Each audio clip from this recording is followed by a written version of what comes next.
네, 안녕하십니까.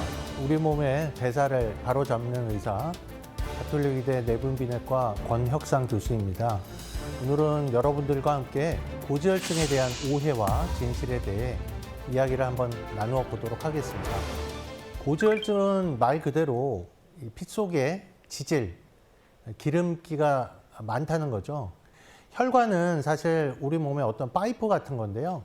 기름기가 많은 이 혈액이 흐르다 보면 이제 기름 때가 낄 수도 있고 또 혈류가 좀 약한 부분에는 기름 덩어리가 박힐 수도 있습니다. 기름때가 많이 끼다 보면 혈관이 좁아져서 막히는 상태가 될 수도 있고요. 기름 덩어리가 박히게 되면 저희가 죽상경화반이라고도 하는데 이게 이제 터질 수가 있습니다. 그러면 거기에 이제 혈소판이나 이런 것들이 혈액에 엉겨 붙으면서 그 이후에 혈관이 막히게 되고 그러다 보면 이제 뇌경색이나 심근경색 같은 것이 됩니다. 여러분들 이제 고지혈증이 수치가 올라간다고 해서 어디가 아프거나 하진 않습니다. 뇌경색이나 심근경색 같이 좁아지거나 막히는 데까지는 굉장히 오랜 시간이 걸립니다. 침묵의 살인자라는 말이 절대적으로 맞는 그런 질환이 되겠습니다.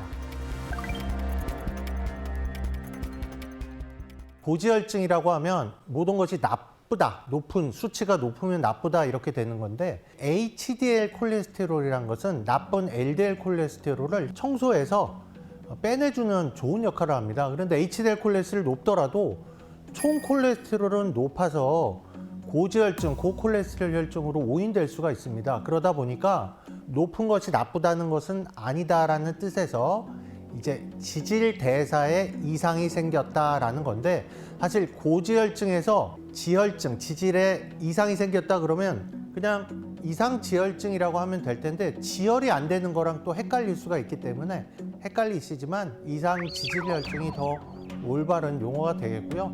사실 저도 일반적으로 진료실에서는 그냥 고지혈증이라고 편하게 말씀드리기도 합니다.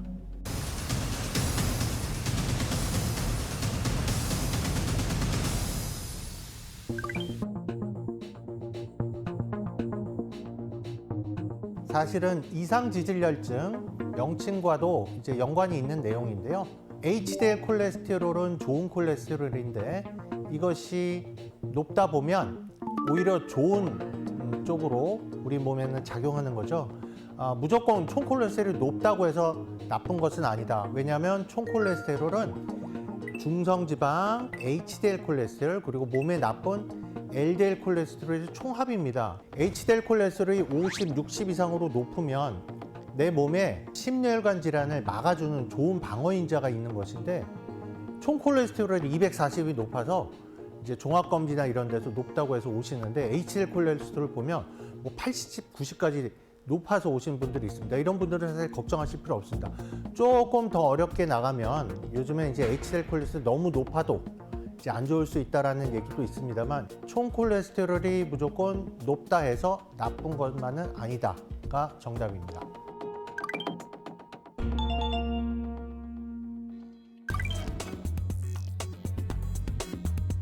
비만하면 사실 고지혈증이 많이 올 수 있습니다. 더 정확하게 말씀드리면 이상지질혈증이 생기는데요. 사실은 나쁜 LDL 콜레스테롤보다는 중성지방이 많이 올라가고요. 그리고 좋은 콜레스테롤인 HDL 콜레스테롤이 떨어집니다. LDL 콜레스테롤은 생각보다 많이 올라가지 않는데 그렇다고 그냥 LDL 중에서도 혈관벽으로 침투를 잘 하는 굉장히 작고 단단한 LDL 콜레스테롤이 증가되거든요. 그래서 비만하다고 해서 무조건 나쁜 것도 아니지만 비만하지 않다고 해서 무조건 좋다 이렇게 얘기할 수는 없습니다.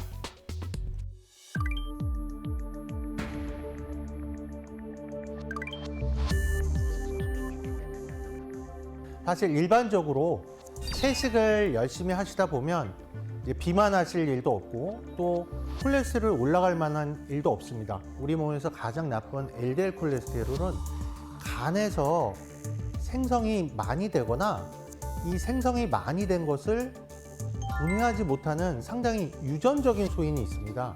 특히 LDL 콜레스테롤 같은 경우에는 음식이나 운동과 상관없이 7, 80%는 거의 유전적인 소인, 그 다음에 연령, 그 다음에 여성의 경우에는 이제 갱년기 이후에, 폐경 이후에 많이 올라가는 부분이 있고, 음식은 대개 20-30% 미만만 되기 때문에 채식을 하더라도 내가 유전적인 소인이 있고 또 콜레스테롤 합성이 많이 되거나 분해가 잘 되지 않는 경우는 LDL 콜레스테롤이 많이 높아서 약물 치료가 꼭 필요한 경우가 있습니다.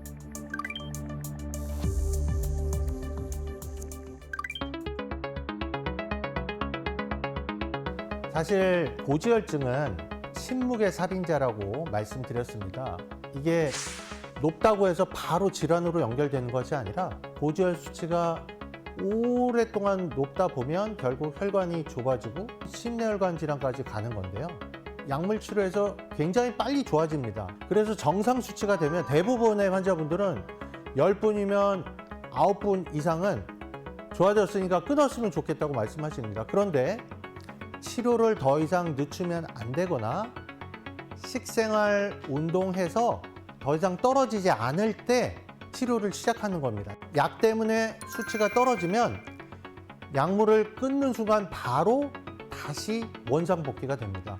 고지혈증은 앞으로도 계속 관리를 해야만 나이를 먹으면서 시간이 지나면서 심내혈관 질환 오는 것을 막기 위해서 관리를 하는 거기 때문에 완치는 없고 관리를 계속 해야 된다, 이렇게 말씀드릴 수 있겠습니다.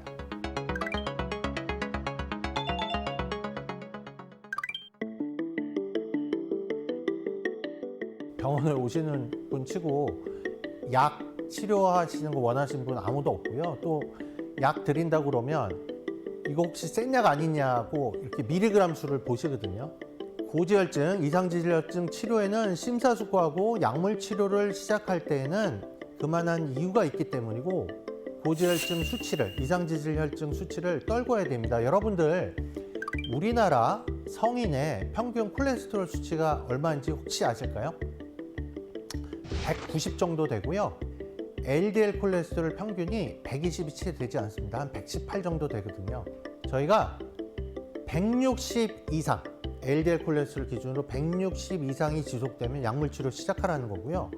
특히 남성은 45세 이상, 여성은 55세 이상이면서 LDL 콜레스테롤 160 이상이면 이건 무조건 약물 치료 하셔야 됩니다. 평균 120 미만 또는 필요하다면 100, 요즘엔 70, 55까지도 떨고라는 거거든요.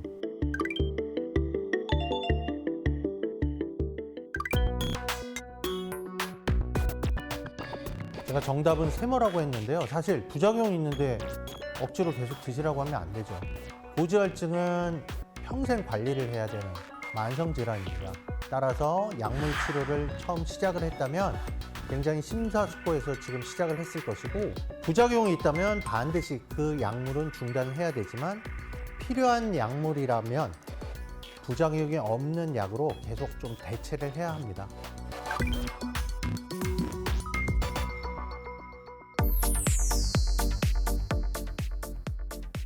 어떤 약이든 부작용은 있습니다. 고지혈증 치료제의 가장 근간이 되는 스타틴이 여러분들 여러 가지 부작용에 대한 말씀들 듣고 오실 텐데요. 사실 흔한 부작용이 있는 분들은 10%도 사실은 되지 않습니다. 하지만 심사숙고해서 고지혈증 치료를 시작하셨다면 올바른 치료를 이어나가셨으면 좋겠습니다. 그게 꼭 말씀드리고 싶은 마지막 당부 말씀입니다. 고맙습니다.